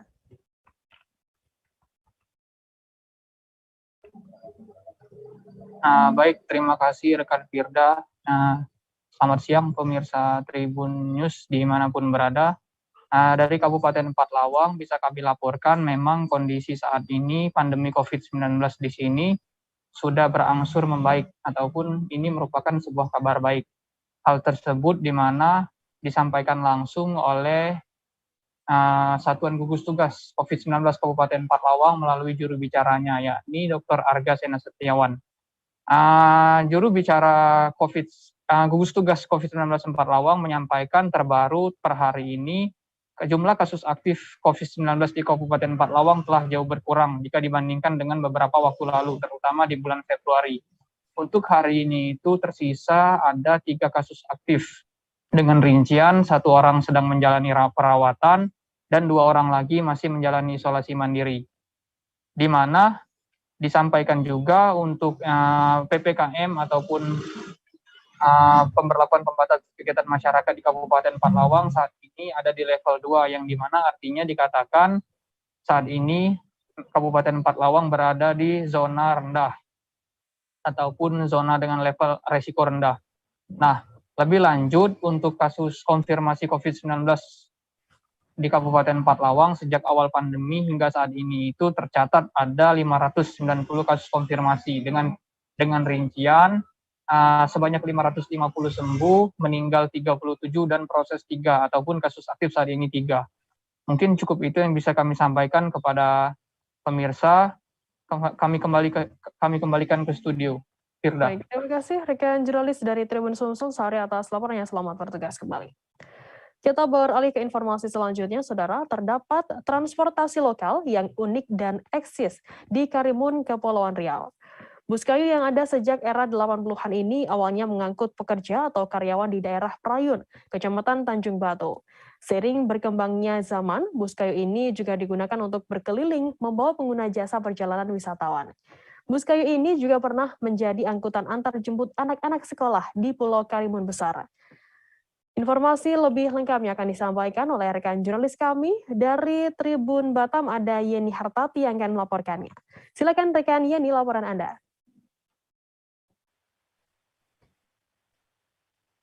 Halo, selamat sore sahabat Tribun dan Tribuners ya dimanapun berada. Baik, untuk transportasi lokal dan unik milik Kabupaten Karimun Kepulauan Riau, seperti yang kita ketahui, bus kayu, yang mana bus kayu ini memang sudah ada sejak tahun 80-an. Yang mana sebelumnya memang bus kayu ini untuk mengangkut para karyawan yang ada di Desa Prayun, Kecamatan Tanjung Batu. Tidak hanya itu, bus kayu juga pernah menjadi transportasi umum antar jemput anak-anak sekolah. Nah, pada tahun 1980 hingga 1995, bus kayu ini menjadi transportasi transportasi warga Karimun. Namun pada era atau tahun 1993, di mana adanya angkot umum yang ada di Karimun, sehingga bus kayu ini tidak lagi eksis di Karimun. Namun secara fisik bus kayu ini memang masih ada di Karimun dan memang masih dilestarikan. Nah, tidak hanya itu sahabat Tribun, bus kayu ini juga memang berbahan dasar dari kayu, di mana terlihat dari bodi maupun bagian dalam. Nah, kalau bagian dalam sendiri seperti kita saksikan bersama bahwa adanya kursi yang memanjang yang disusun memang berhadapan, kemudian adanya kaca di bagian yang seharusnya kaca memang ini kayu. Dan uniknya lagi nih sahabat Tribun, bagian depan tempat supir ya, ini kacanya bisa dibuka ke atas. Nah, tidak hanya itu sahabat Tribun, sebelumnya kami juga meminta atau konfirmasi pada pemilik dari bus kayu ini sendiri. Memang secara umum bus kayu ini digunakan memang masih seperti minibus umumnya. Namun yang berbeda ini bagian handle yang biasanya di mobil biasa itu di bagian bawah, namun ini berbeda di bagian atas. Nah, tidak hanya itu sahabat Tribun, bus kayu ini sendiri merupakan Mitsubishi PS dan Toyota Rino. Dan untuk tak jarang bagi sahabat Tribun atau masyarakat wisatawan yang mengunjungi Karimun, bus kayu ini sendiri menjadi transportasi lokal yang memang menarik perhatian, di mana sampai saat ini memang masih digunakan untuk mengelilingi wisatawan.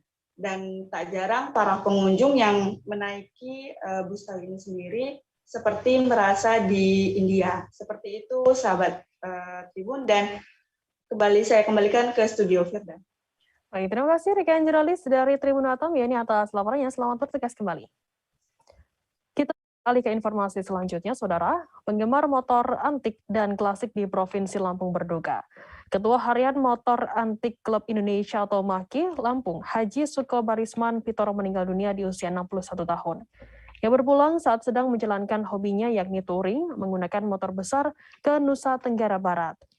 Big Berry, sapaan akrabnya, bertandang ke Lombok sekaligus untuk menonton balapan MotoGP di Mandalika. Informasi lebih lengkapnya akan disampaikan oleh rekan jurnalis kami dari Tribun Lampung, ada Bayu Saputra yang akan melaporkannya. Silakan rekan Bayu, laporan Anda. Oke, terima kasih rekan Firda. Perlu saya sampaikan bahwasannya Big Berry yang lebih dikenal kalangan otomotif di Provinsi Lampung merenggut nyawa pada kemarin kemarin saat di Lombok, dan kabar duka tersebut disampaikan oleh Yuli selaku istri almarhum. Yuli menjelaskan bahwasannya suaminya itu pergi untuk ke luar daerah, yakni diantaranya mengunjungi atau ingin melihat pertandingan sepeda motor balapan di Mandalika. Namun sampai di Mandalika, tepatnya di jalan dekat Lombok tersebut, beliau menghembuskan napas terakhirnya.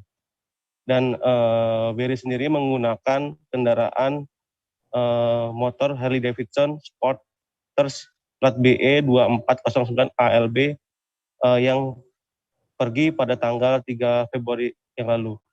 Nah, Tribun Lampung sempat mewawancarai istri almarhum, Ibu Yuli, dan beliau mengatakan bahwasannya suaminya itu emang hobi touring, bahkan sudah pernah pergi ke Thailand beberapa kali, kemudian ke 0 km Aceh juga pernah dilaluinya.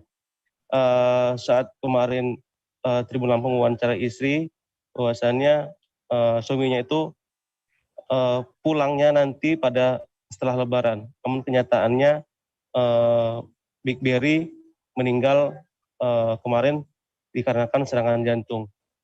Kemudian turut hadir juga kemarin pada saat pemakaman Bupati Tulang Bang Barat, Bapak Umar Ahmad, yang juga rekan timnya di Motor Antik Klub Lampung.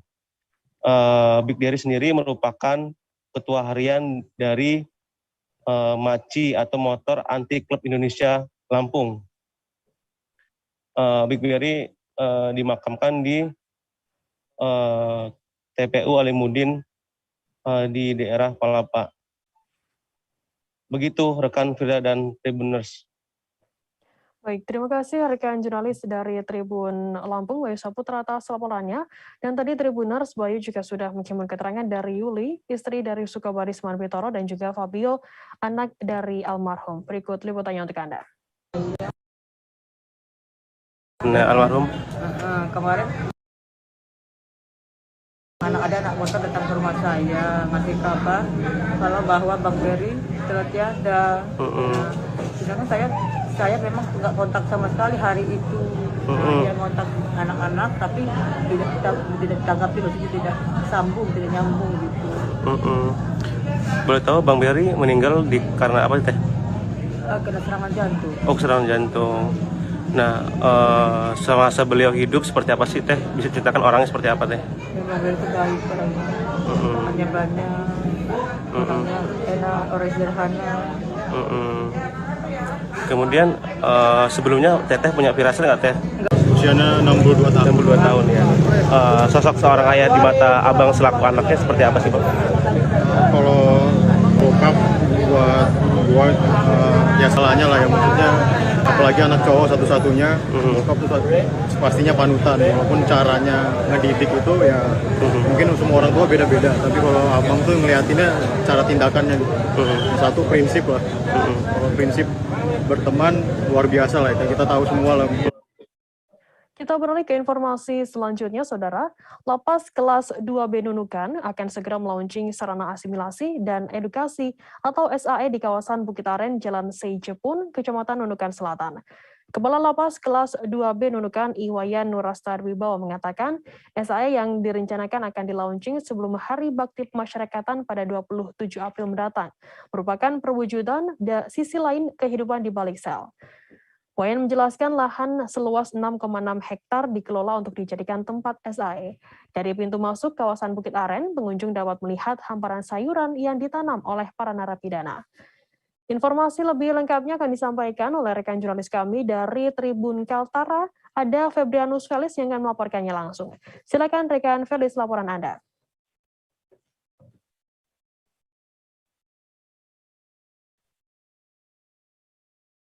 Baik, selamat siang Firda dan Tribuners. Dapat saya laporkan bahwa Lapas kelas 2B Nunukan akan segera meluncurkan sarana asimilasi dan edukasi di kawasan Bukit Aren, Jalan Seijepun, Kecamatan Nunukan Selatan, di mana sarana asimilasi dan edukasi tersebut akan di-launching sebelum Hari Bakti Pemasyarakatan pada 27 April mendatang. Dan saya sendiri menjadi tempat asimilasi warga binaan Lapas Nunukan karena di kawasan Bukit Aren tersebut memiliki agrowisata, agropertanian, agropertanakan, dan juga agroperkebunan. Tidak hanya itu, juga di kawasan Bukit Aren juga ditanami beberapa jenis buah-buahan seperti nanas, yang mana kalau warga menuju ke tempat itu akan melihat di sepanjang jalan menuju puncak Bukit Aren. Di atas lahan 10 hektar yang masih berstatus pinjam pakai, ya, ditanami kelapa sawit, dan tiap bulannya narapidana Lapas Nunukan memanen hingga 3.000 ton. Untuk agropeternakan sendiri, Lapas Nunukan memiliki 5 ekor sapi dan rencanakan oleh Kalapas sendiri akan berternak ayam dalam waktu dekat. Harapannya semakin banyak kegiatan, maka semakin banyak pula edukasi yang diperoleh oleh warga binaan. Lebih lanjut, Wayan sampaikan program pembinaan yang diberikan kepada narapidana ada 2. Yang pertama soal pembinaan kepribadian dan juga kemandirian. Pembinaan kepribadian yang diberikan seperti membina mental dan moral para narapidana melalui kegiatan keagamaan, pendidikan bela negara, dan kepramukaan. Sementara itu pembinaan kemandirian seperti membatik, membuat tahu dan tempe, menanam sayur, dan membuat patung, serta banyak kegiatan lagi. Bahkan di dalam lapas juga terlihat ada tempat laundry, tempat cukur rambut, pembuatan paving block, dan banyak kegiatan yang diharapkan semua itu dapat menjadi bekal bagi napi saat setelah bebas nantinya. Wayan mengaku kendala yang dihadapi Lapas Nunukan saat ini adalah mengenai pemasaran hasil karya para narapidana dan juga terkait dengan permodalan. Hasil penjualan karya narapidana sebagian besar masuk ke penerimaan negara bukan pajak atau PNBP, dan juga sebagian lagi diberikan kepada narapidana sebagai premi. Saya informasikan juga bahwa saat ini napi Lapas Nunukan sedang menyelesaikan pembangunan Tugu Mandau lengkap dengan tameng dan juga tombaknya setinggi 12 meter di atas puncak Bukit Aren. Lokasi agrowisata Bukit Aren ini dinilai sangat cocok sekali bagi warga, utamanya kaum milenial yang ingin menikmati keindahan senja dari atas puncak Bukit Aren. Tak hanya itu, sepanjang jalan menuju puncak Bukit Aren juga dibangun banyak spot foto yang cocok untuk liburan keluarga ataupun bareng teman.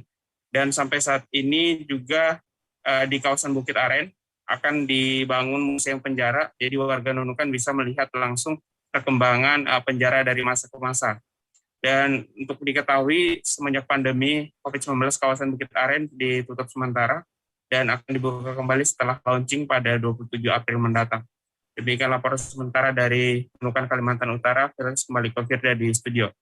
Baik, terima kasih rekan jurnalis dari Tribun Kaltara, Febrianus Felis, atas laporannya. Dan tadi Tribuners, Felis juga sudah menghimpun keterangan dari Kepala Lapas kelas 2B Nunukan, Iwayan Nurastadwibawa. Berikut liputannya untuk Anda. Dengan dibekali pengetahuan dan ilmu-ilmu yang nanti bisa digunakan di masyarakat untuk membekal dirinya. Ya tujuannya biar tidak mengulang lagi kejahatannya, tindak pidananya, karena dengan pelatihan yang kita buat diharapkan mampu nanti mereka itu mengaplikasikannya di luar untuk sebagai mata pencaharian dan sebagainya. Saya kira begitu. Kemudian kalau di atas puncak agrowisata ini nanti ada pembangunan apa aja Pak? Nanti akan dilaunching. Khusus di puncak Sai ini kita akan buat Tugu Mandau. Tugu Mandau ada tamengnya, ada tombaknya. Kenapa kita buat seperti itu? Kita lebih mengadopsi pada kearifan lokal. Bahwasanya ini adalah tanah Kalimantan, artinya Dayak ya.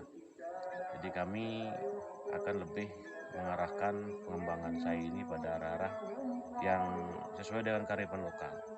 Nanti akan di bawah tadi dilihat ada patung orang Dayak, dan nanti di sini akan ada tugu, tadi saya bilang Tugu Mandau. Tribuners, informasi tadi sekaligus menutup perjumpaan kita dalam live update hari ini.